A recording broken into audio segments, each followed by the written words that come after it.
Hi, welcome back to my channel. My name's Erica and today I'm going to do my July wrap up. Okay, in the month of July I read 12 books. I had a good mix of thrillers and romance and a little bit of fantasy. And 12 is a pretty good reading month for me, so I'm really happy with that. And let's just jump into it.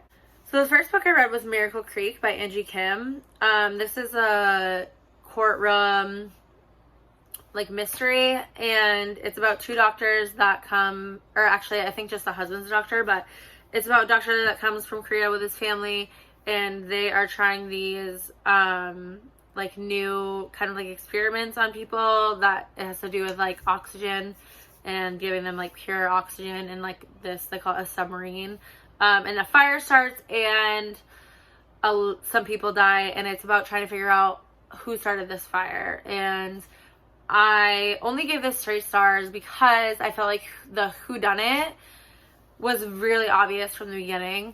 And I also just felt like this book was kind of boring. I don't know. I listened to it on audio and it was entertaining enough that I didn't want to DNF it, and I kept listening and I was interested. But when I found out who actually did it, I was like, seriously? That's who did it? We kind of already knew that. Also, check the trigger warnings for this because it does deal with autism and infertility and a few other things. So definitely check the trigger warnings for that if you're interested in it. I know some people really love this book, so I think maybe it just wasn't for me. Like I said, I found it kind of boring. But yeah. The second book I read was House of Earth and Blood, the first Crescent City book by Sarah J. Maas. If you don't know what this book is about, it's basically about a girl. It's like an urban fantasy, but it doesn't take place in our world. It's another world, and it's a girl named Bryce. She's half fae, half human, and something traumatic happens to someone she loves, and she's trying to figure out who did it. She has to team up with somebody else to figure out who did it. This book is 800 pages. And it took me 300 pages to get into it, but once I was into it, I loved it. I really did love it. So I would say the first half is a 2-star and the second half is a 5-star. I don't think you should have to slug through 300 pages to read a book, but for me it was worth it. And I knew that it would be. I almost DNF'd this book so many times. I read this book from March to July, and I read 10 other things, 15 other things in between.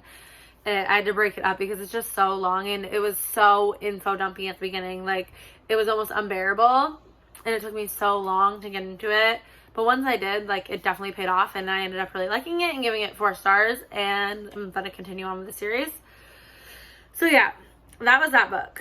The next book I read was Haven by Asher Rose.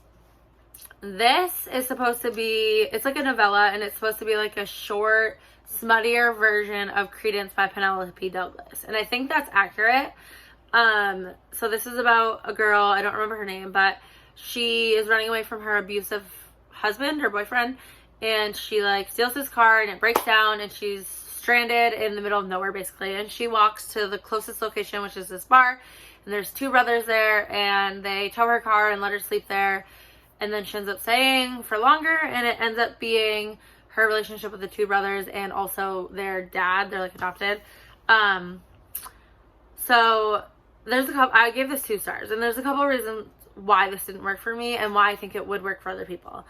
So I'm someone who cannot do age gap romance. I'm the only person I feel who can't an age gap romance. I don't know what it is about age gap, but I almost never like them. I've liked Birthday Girl by Penelope Douglas, and I think that's the only one I've ever liked. So her relationship with the dad in this book really just took me out of the story and made me not enjoy it. Also, the fact that this is a short book, is a novella, I felt everything happened so fast. Her relationship with them happened so quickly that I just couldn't really enjoy it. I also struggle really badly with novellas. I don't think I've ever liked one, and it's because the relationship for me just happens too fast, and I'm a slow burn lover. So I think if you like novellas, if you like age gaps, and you like a reverse harem, you would love this. And it's super smutty. So it's Credence is smutty, this is even smuttier. So I think if you like all those things, you would actually really like this. I just didn't like it for those reasons. The next book I read is Stay Awake by Megan Golden. This comes out on August 9th. I got it from NetGalley. I read The Night Swim by Megan Golden last year, and I loved that book. I think this is better, to be honest. And it's funny because the reviews I've seen come in for this have not been very good. This deals with like a form of amnesia. The main character in this, she wakes up every day and she forgets what happened. When she falls asleep, she wakes up and she doesn't remember what happened from like 3 years before or something like that. So the book opens with her going to this apartment and that she thinks is her apartment, and these people telling her like, no, this is our apartment, like we've lived here for a couple of years, we don't know who you are. And then so she's like confused, and then she finds a bloody knife in her pocket and she doesn't know, and she has like words written all over her saying like, stay awake, don't fall asleep, phone numbers, like random stuff like that. And I thought this book was pretty good. I give it 4 stars, but I've seen people saying that they think it's too repetitive, and I can see why they say that, because it's a lot of like repetition, because she wakes up and doesn't know who she is every single day. But I felt like there was enough difference each time and enough to like keep the plot moving that I actually really enjoyed that aspect of the book. And I think that's something that really works for me in books, because I've enjoyed Never Never by Colin Hoover and Taryn Fisher, which is a similar idea. I also back in the day read Before I Fall by Lauren Oliver and really loved that book when I was like in high school. So I think that trope is something that really works for me. And yeah, I really like this book. So that comes out on August 9th. I thought it was a really solid thriller. The next book I read was Fair Catch by Candy Steiner, and I thought this was really good. I gave it 4 stars. So this book is about Riley and Zeke is best friends with Riley's brother, and Riley's brother gets into some kind of accident that jeopardizes him playing football, because him and Zeke play football together, and Riley blames this accident on Zeke. And so Riley makes a promise with her brother that she will try out for the football team, because she actually plays soccer and she would be a really good kicker for the football team. So she does. She plays football with Zeke. She hates Zeke. This is an enemies to lover. She hates Zeke because she blames him for what happened to her brother. And she tries out for the football team. She makes it. She's really good. She plays all through high school. And then her and Zeke are going to play at this college together. And it's their romance. And it's an enemies to lovers, like I said. And it's also brother's best friend, because Zeke's best friends with her brother. And yeah, I thought this was really good. I thought it had really good tension in it, and Zeke is definitely like you touch her and you die type of hero. So I thought that was really good. Sorry, my cat is bumping into the camera. This lost me a little bit at the end though, only because I felt like once they were together by like the 50% mark, it kind of lost its like spark for me. It kind of got a little bit boring and I lost a little bit of interest. Also, the third act breakup in this I didn't love. I think it could have been done better, but overall I really liked this book, and it gave me like off-campus vibes, which was exciting. And I'm gonna read the next book, and I think I'm gonna love that one because I like the 2 characters that it follows in that one, and I also think I'm really gonna like the tropes in that one. So I think this is a series to check out, especially if you like the off-campus series. I think you would like this one too. The next book I have is City of Fallen Angels by Cassandra Clare. I'm making my way through all of Cassandra Clare's Shadowhunter books currently. And so this is number 4 in the Mortal Instruments. So I gave this book 3 stars. It was just okay for me. I felt like you could definitely tell this book was not originally going to be part of the series, if that makes sense. It felt like it was just a setup for more things to happen in the series, and like not much actually happened in this book. But I love being with these characters. I thought that was fun to be back in the world. So yeah, 3 stars. The next book I read was Melt for You by J.T. Gessinger.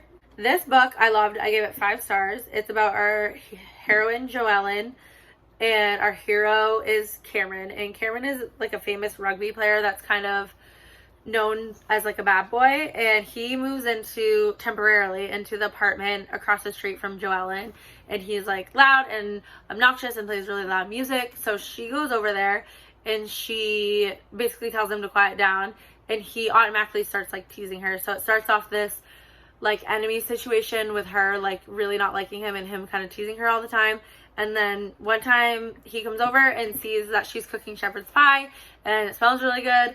And she also has a crush on her boss. Like, she's always wanted to be with him. And so he finds this out and makes a deal with her that if she cooks for him every night, he will help her seduce her boss. And ends up being their romance. And I really loved this. It was a slow burn. The series is called Slow Burn. And it was just done so well, and it was so body positive, and the way that Cameron would talk to Joellen about her body, like, made me swoon. I loved it so much.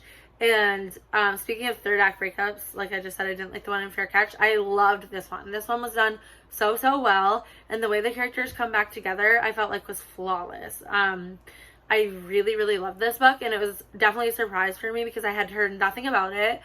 I just listened to it on audio because it was like a read and listen for free. I had tried to read her Mafia series and I DNF'd it. I didn't like it. So yeah, after this book, I read Ache for You, which is the third book in this series. I was like reading the synopsis of the first book in the series and the third book in the series, seeing which one I wanted to check out. And the third one spoke more to me. But unfortunately, I really did not like this, and I gave it 2 stars. This is about our heroine. I can't even remember her name, but her father lives in Italy, and he is dying. So she is going to Italy to say her final goodbyes to him, basically. At the airport, she runs into this guy named Matteo, and she owns a dress shop, and she, like, designs her own dresses for the dress shop. She carries her sketchbook around with her everywhere. And Matteo sees her sketchbook, and so she goes to try to get on the plane, and for some reason she can't get on the plane. Like, she doesn't have a ticket, it's not working. Matteo overhears this and offers her his ticket on the plane to Italy in exchange for her sketchbook. So reluctantly, she gives him her sketchbook because she needs to go see her father. Like, if she doesn't catch this plane, like, she might not make it in time to see him. So she goes, and Matteo has her sketchbook. When she gets there, she finds out her father married somebody else without her knowing. And lo and behold, her new stepbrother is Matteo.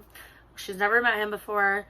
And she obviously hates him because he has her sketchbook. He's refusing to give it back. And then it's their romance. And Matteo was just ick to me. Like, I really did not like him. The fact that he stole her sketch pad and took advantage of her when her dad was dying, I felt like was really shitty. And then on top of that, he strikes a deal with her that she has to, like, kiss him 25 times to get her sketchbook back. And that was just ew to me. Like, I think Matteo sucks, and I really did not like this book at all. But I really just think Matteo sucks. And it's funny to me how much I loved the Melt for You and how much I hated Ache for You. But yeah, I really don't recommend this one in the series. Like I said, I think Matteo's icky, and yeah, I hated him. So that really ruined it for me. The next book I read is Broken Vow by Sophie Lark. This is the 5th book in the Brutal Birthright series. I'm slowly trying to make my way through Sophie Lark's Mafia books. And this is Riona and Raylan's story, and it's like a bodyguard romance and grumpy Sunshine, but she's grumpy and he's Sunshine. Also, like, touch her and you die from him for sure. I don't want to say too much about it because, like I said, it's the 5th book in the series, but I gave it 5 stars. I loved it. Raylan is, like, perfect to me. I love him. I think this is my second favorite in the series. I still like Stolen Air a little bit better, but yeah, so Riona finds herself needing a bodyguard, and Dante asks Raylan if he can do it because they're in the military together, and Raylan does it, and it's their romance, and it's super sweet. And I love how Raylan was able to, like, break down Riona's hard exterior, and yeah, it was just a really good romance, and I really like that series. So if you haven't checked it out and you like Mafia romance, definitely check that one out. The next book I read was such a pleasant surprise. This is probably my favorite romance that I've read so far this year, and that is A Deal with the Devil by Elizabeth O'Rourke. So this book is about a girl who, her best friend is an assistant to this plastic surgeon who's, like, a really popular, famous plastic surgeon, and he is leaving. So he asks her if she can be his assistant while he's gone. It's like a few months or something. and she already doesn't like him, and he already doesn't really seem to like her. So it's kind of enemies to lovers and workplace. But she slowly like kind of weasels her way into getting him to like her. And I just thought this book was perfect. Like the conversations, the dialogue between these two characters was so good. It just like, I don't know how to describe it, but it was so funny without trying to be funny. Like it wasn't like rom-com-y, but like it was my type of humor, and it made me laugh. And I just felt like their relationship was built so well. This book seriously gave me like butterflies. It was like, you know how when you if you first started reading romance, the feelings that you would get with like every single book. I haven't had that in so long, but this book definitely gave me those feelings. Like I was like swooning with how sweet this romance was, but also like even when they were like together, like hooking up, it still felt like there was tension there, and there's like, you know, that kind of like this we're not never gonna work out with each other type of feeling. And yeah, I just really like that book. I highly recommend it. You should check it out. Next book I read is Heavy Crown by Sophie Lark. This is the 6th book in the Brutal Birthright series, the last book. This is Sebastian's story.